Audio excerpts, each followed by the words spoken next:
Hello, today we'll learn how to remember new words and ask questions about them. Let's start. How to learn words. Repeat words aloud. First, repeat the word. For example, pronunciation, pronunciation, pronunciation, right? Say it out loud so you remember. Write words in a notebook. Write new words here. Keep a record. For example, help, to assist someone. Number 3. Add meaning in example sentence. For example, I was in a difficult situation. Write the meaning and a sentence. This helps you use the word. Number 4. Think of situations. I use a notebook in class. Easy, right? Use think when you forget the exact word. For example, we talked about many things, or art is my favorite thing. So let's move on to the next step, part B.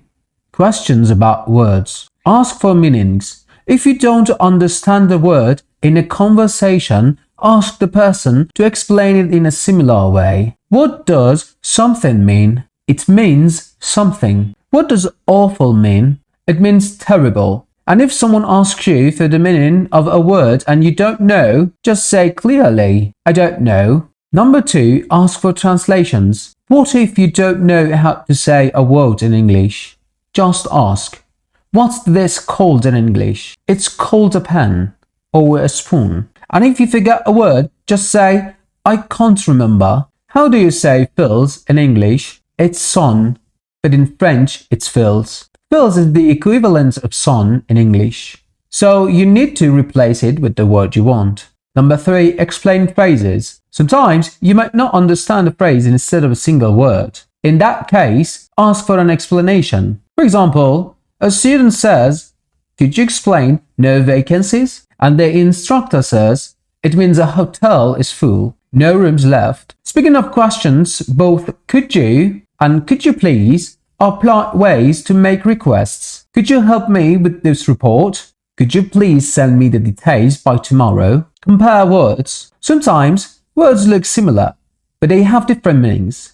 To ask about this, use what's the difference between think A and think B. For example, what's the difference between hello and hi? Same meaning, but hi is informal. What's the difference between affect and effect? Asking about the grammatical and meaning differences between these two words. Opposition. And when two words have opposite meanings, we can use the phrase, the opposite of something is something else. In this question form, we can say, what's the opposite of big? It's small. If you're interested in grammar, check out the link above, how to check pronunciation and spelling. Now, let's talk about how to check if you're saying a word correctly. Let's look at the example. How do you pronounce tie? It's like my. Pronounce is a verb. To say a word or sound correctly.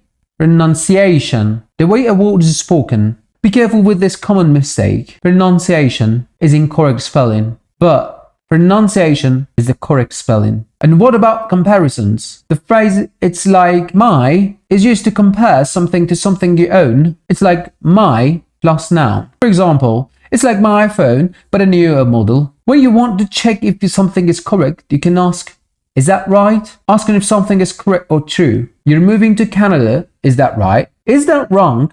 Asking if something is incorrect or unacceptable. For example, I told her the truth. Is that wrong? Checking if telling the truth was a bad thing. No, that's wrong. Or that's not right. How do you spell apple? A-P-P-L-E. Great job! Now, practice these tips and ask questions. You learn fast. Take care. Bye.